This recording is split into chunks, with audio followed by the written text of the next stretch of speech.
A growing number of key Republicans who want the congressional investigations into potential collusion between the Trump campaign and Russia to wrap up and soon.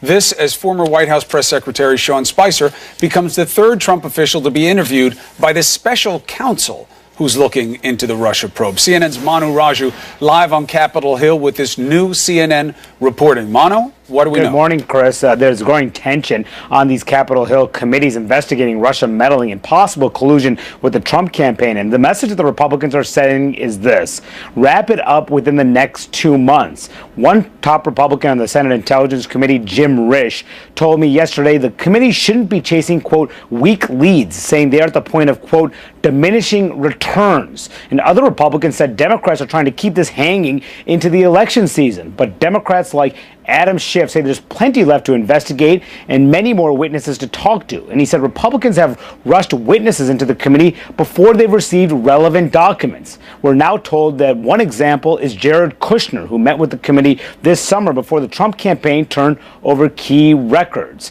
Now, one big witness that lawmakers want to interview is President Trump's eldest son, Donald Trump Jr. Senator Chuck Grassley, the chairman of the Senate Judiciary Committee, has faced growing pressure from Democrats to hold a public hearing. And yesterday he signaled to me that his previous comments that he couldn't avoid a public hearing still stood. Do you still think that it's unavoidable to bring Donald Trump Jr. to a public hearing? I answered that question for you last week. Yeah, but I'm wondering if anything has changed. No, nothing's changed.